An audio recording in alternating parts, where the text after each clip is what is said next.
Looks like mi casa's starting to look like we casa. I like waking up next to you. I'm making you coffee. Your sheets is nicer than mine. Bamboo, baby.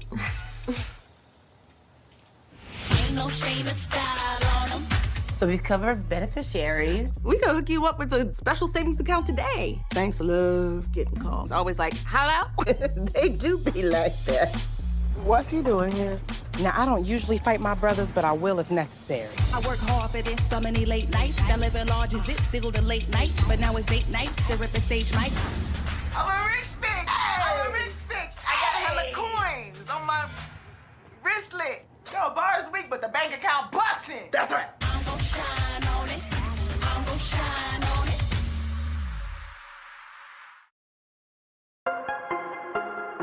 What's up, and welcome to another Wind Down. And now today is super special because with us is the writer of some of your favorite Insecure episodes, and she directed this most recent episode too. Welcome, Miss Amy Aniobi. Hey. How's it going? Good. Is this your first Wind Down? Yes, it is. I mean, I be drinking wine at home. I watch them. But now you down with us. Now I'm with y'all. Cheers to Cheers. that. Let's do it. Well, in chillin', okay. The ladies have a night in, and that offers some very interesting truths and revelations. All four ladies end up exposing either something they were holding back or feelings that they had been, repressing. We just really wanted to get our four ladies in one room and drop in a little surprising revelation from one of our girls, Tiffany, who we find out is moving away to Denver. It actually was so interesting even being a part of the episode as a director, because even though I'm super involved in most of the episodes, that was one episode that I wasn't in the room a lot for. Wow. First, I read it almost like a fan, and I'm like, oh, all the girls together, I love this. Every girl's had a girls' night, and I like the original conceit we had of, oh, they're gonna think they're going out and they're not going out. It's like a reverse Hella LA from season 3. Yeah. And this is like, all the plans are ruined and we're stuck, but it ends up being more fun, you know? How challenging was it to film this mostly in Issa's apartment? Very challenging. Because Issa's set is one of our smallest sets, because we really wanted it to be realistic to the type of apartment she would be able to afford. When I read the script, I was like, what's something I've never seen in Issa's apartment? And it was movement. Like, we never get to see her walk from space to space because it's so enclosed. That's so true. You almost deconstructed it like a dollhouse. You just had so many great ways to see that apartment for the first time. A lot of brainstorming with our DP, Carolina. Like, it was so cool to get inside her head and be like, how do we make this dynamic? You're one of the few people that have been with us from season 1 to season 5. From a directing standpoint, what was the biggest surprise or challenge to you? Obviously, I was terrified, taking on something that was so dear to me. Right. But I was like, there are too many people here for you to, break the show. I've always felt like my job as the writer-producer is to support the director's vision. Right. And it was so nice to feel like someone doing that for me. And I was like, oh, this is what I do for Melina.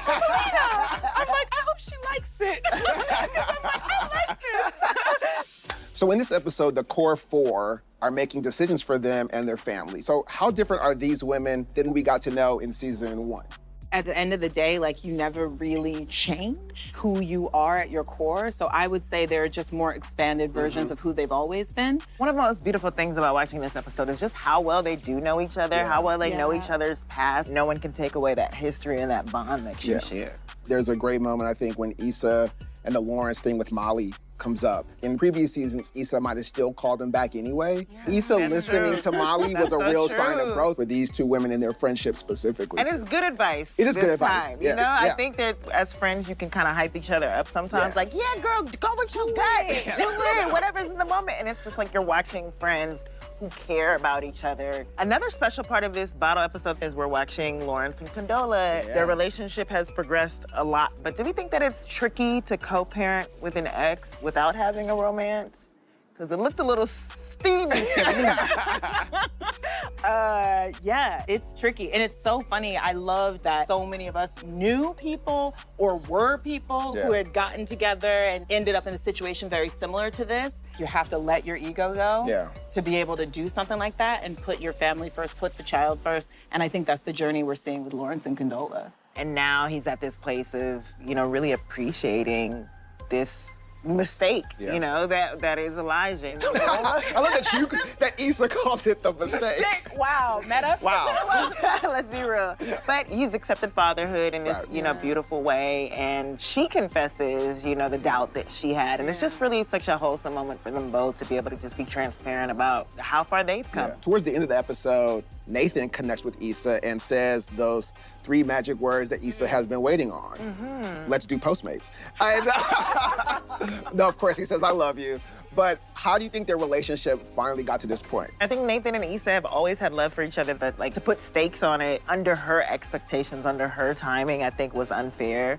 To me, it's less the I love you and more when he said, I always have. And it's one of those things where it's like, shit, get off the pot. You gotta say it if you feel it. And I love the progression of their fight in the previous episode where he's like, you know how I feel about you. Yeah. And now in this episode, it's like, it's always been there, but it kind of scared him. So how do you guys maintain close bonds with your friend group as everyone continues to evolve in their own lives? It's so hard.